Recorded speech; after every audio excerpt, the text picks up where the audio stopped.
Whittward Carver presents Blood Red Blunders and Baker Street Banter. Alright, listen up you motley crew, here's a tale of murder, mayhem and a duo that'll make you question the sanity of good old London town. Hold on to your hats because shit's about to get dark and more twisted than a politician's promise. Picture this. London, late 1800s. The city's a flipping mess. Fog thicker than pea soup, crap in the streets, and more shady characters than a back alley poker game. Enter our heroes. Sherlock Holmes, a sharp-witted, sharp-tongued consulting detective who thinks he's the bee's knees, and Dr. John Watson, a former army doc who's about as thrilled with life as a soggy teabag.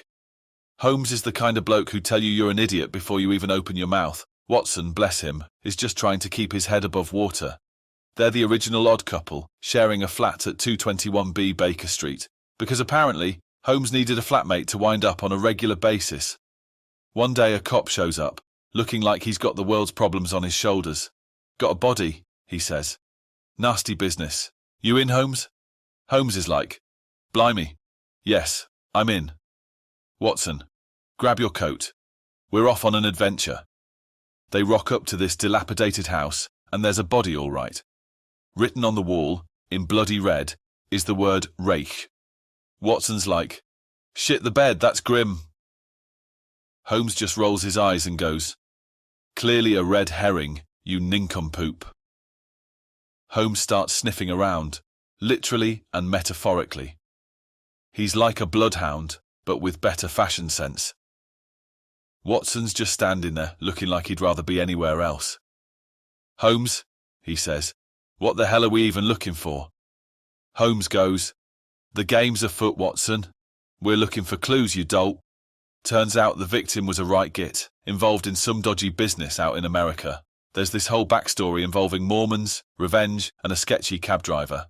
It's like a bloody spaghetti western, but with more rain and less Clint Eastwood. Holmes, being the smug sod he is, figures it all out. He's like, "It was the cabbie, Watson. He's our man." Watson's like, "Bollocks. How the hell did you work that out?" Holmes just smirks and goes, "Elementary, my dear Watson." So, they track down the cabbie, who's about as friendly as a rabid dog.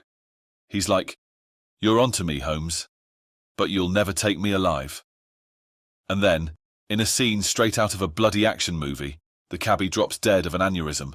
Watson's like, "Well, that was anticlimactic." Holmes just shrugs and goes, "All in a day's work, Watson. Now, let's go home. I fancy a cuppa." And that, my friends, is the tale of Blood Red Blunders and Baker Street Banter. It's a bloody roller coaster of murder, mystery and Holmes being a smug bastard. The moral of the story? Don't piss off a Mormon cabbie, and always listen to the weirdo in the deerstalker. He might just be onto something. Oh, and one more thing. If you ever find yourself in a room with Sherlock Holmes, just remember, he's always right, even when he's being a dick. And Watson? Well, he's just there for the ride. Poor sod. Now, if you'll excuse me, I've got a date with a bottle of whiskey and some self-loathing. Cheers.